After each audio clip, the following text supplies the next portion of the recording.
The two leaders in the Barcelona World Race are 1,000 miles from the Pacific Ocean, and both have passed Cape Leeuwin, the second of the three mythical capes in the regatta. Cheminée Pujula is now heading to the southeast, thanks to an exclusion zone that gives space in between the high pressure and the low pressure, just southern of Tasmania. La nuit dernière n'a pas été simple, et là en ce moment c'est pas simple non plus, attendez pas. Voilà, 2 degrés de moins, ça ira mieux. Et là il y a des vagues, alors si on entend des bruits bizarres, c'est pas grave. Hein. On regarde toujours, c'est pas grave. Bah oui, c'est quand même notre concurrent du direct, donc c'est forcément le plus dangereux, donc on le regarde en permanence, tous les classements, tous les trucs, on regarde sa vitesse, son cap, etc. Neutrogena is driving as well along the border of the exclusion zone. Gas is still sailing downwind with a lot of pressure coming from the northwest, rough seas, 5 to 8 meters of swell. Renault Captur is also in the same situation, but the skippers take their setbacks with humor. Live et direct des Renault Captur de la mer du Sud, maintenant aussi légèrement froid, ça manque les dernières journées. À la barre, Sébastien Hannigan alias Maître Bach. Sébastien, qu'est-ce que tu penses? Je pense que le vent a molli. Ah, ça c'est pas bien. Non, mais ça va revenir, c'était prévu. Il n'y a plus que 22-25 nœuds. On marche à 17 nœuds à peu près. Et cette nuit, ça a envoyé un peu du gros. Il y avait 31 nœuds en rafale. Et on a bien attaqué. BWR water is on the edge of the low pressure on the southeast and has good pressure to keep going straight to the east. One Planet, One Ocean Farmaton is struggling with some upwind. They are doing actually 11 knots of boat speed and are tacking northeast, southeast all the time. We are sailing like this for the last 3 days, and we expect that during the end of today, the wind is going to shift a little bit to the back of the boat, and we will open a little bit of the sails, and we will be a little bit faster. Spirit of Hungary still sailing upwind, but the wind is expected to ease a little bit, so they are now having 20 to 25 knots and should be decreasing in the next hours.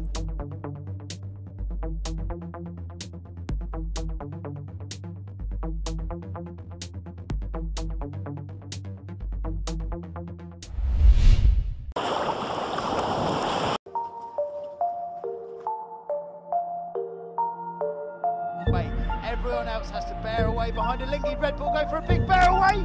There's a huge crash on board. Red Bull slam into the side of a Linky. Good Lord, that was absolutely extraordinary. Oh my goodness, there's a mast come down. Oh my goodness. Men are in the water. 2 boats locked together. Aberdeen are on top of Groupama. I have never seen anything like this.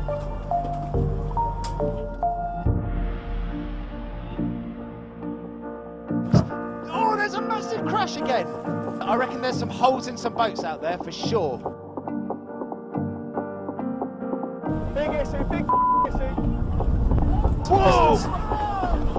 Massive crash Big there. rock. Oman Air on port sails straight into the back of Reelstone. What a misjudgment by Robert Greenhalgh.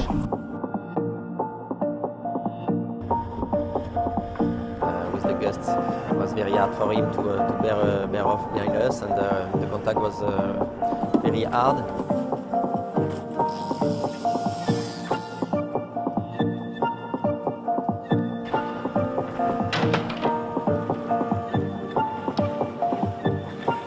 It was a challenging day.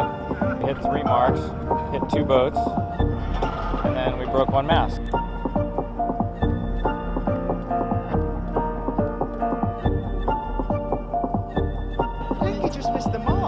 Lingy's just missed the mark, and they're right in front of Jacob. Oh, and there's a collision. Lingy could not be more in the wrong there.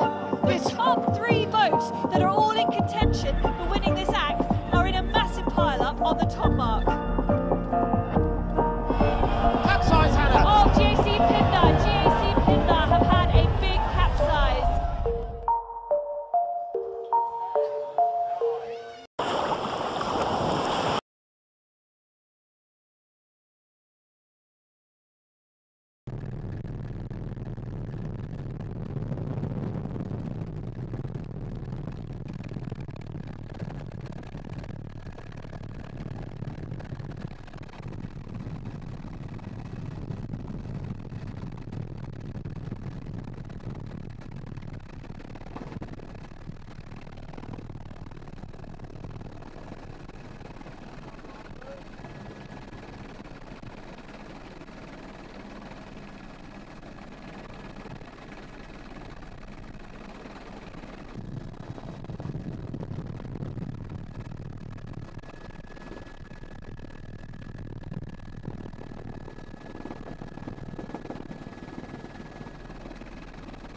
Welcome back to the magnificent Sentosa Island, host venue for the 21st Singapore Straits Regatta.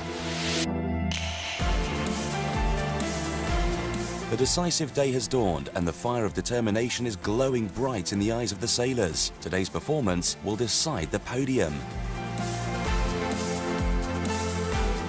The Singapore Straits Regatta carries an impressive history, stretching back to 1994. Local enthusiasts, driven by a goal to cement Singapore's position as a yachting hub and grow the local keelboat scene, created an international event. 21 years later, and Singapore is very much at the forefront of the sailing world. It's quite interesting if you trace back the history over the last 20 years, especially how sailing has grown all around the island. So we have flagship events like the Straits Regatta, Western Circuit in August. Those are the domestic events, but international as well. And we host continental or world events as well. Even next week, professional events like Extreme Sailing Series that comes to Singapore once every year. And we kick off the whole season, in fact. So it's quite interesting, but apart from that, I think the important thing is the legacy. It's important that these events and what's going on inspires the next generation of sailors.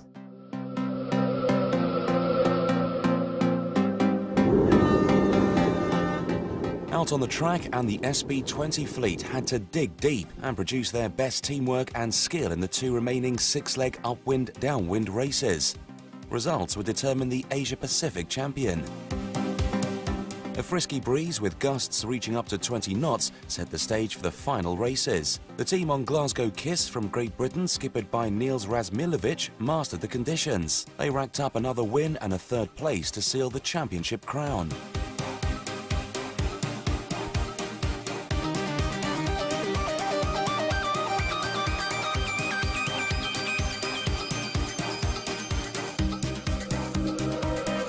Germany's Johannes Babanderode and his Werner team secured the silver, with the Australian Pocapena team skippered by Mike Buchanan claiming bronze.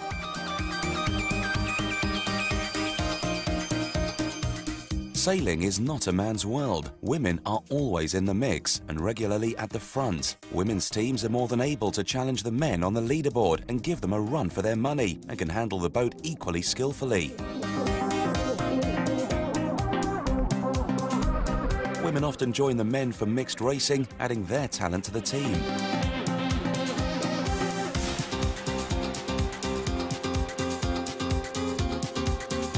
The other fleets returned to Singaporean waters after great racing on the other side of the Straits in Indonesia.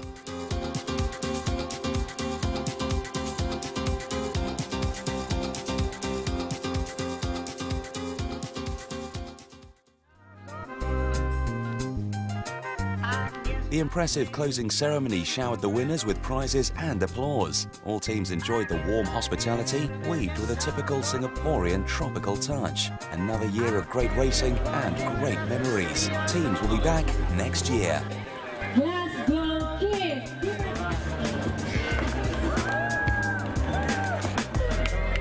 Congratulations, gentlemen.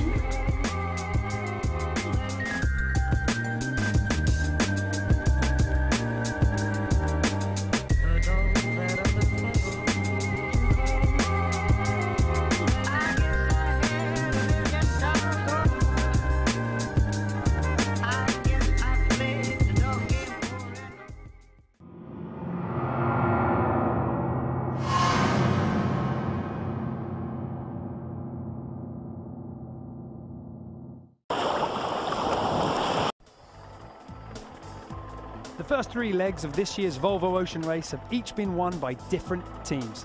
Leg 1 from Alicante to Cape Town went to Abu Dhabi, skipper Ian Walkett elated with his performance. Next, Team Brunel and skipper Bauer Becking proved themselves a real contender for overall victory with a first in Leg 2. Now, the Chinese sailors on board Dongfeng race team were able to proudly sail into their home waters with a convincing win here in Sanya after Leg 3. Team Vestas Wind weren't competing in the leg after their disastrous grounding on Leg 2.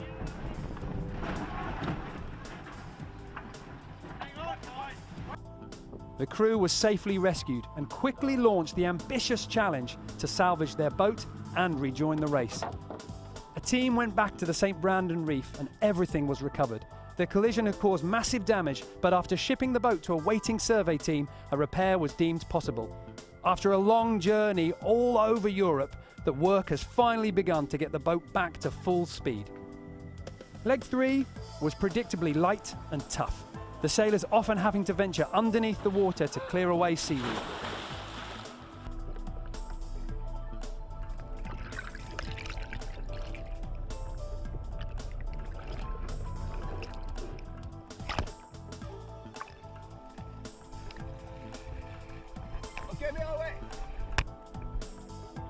But while the wind died away, the current stayed strong, and sometimes the only answer was to put down the anchor to stop the boat drifting backwards.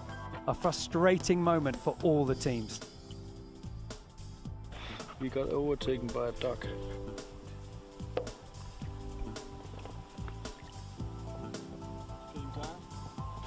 Ahead lay the Malacca Straits, where the exclusion zones kept the boats out of one of the busiest shipping lanes in the world. However, outside the lanes, the challenges were many and varied. Curious boats, dodging the endless fishing boats and their nets, and clearing debris from the rudders and keel kept the sailors working throughout the night.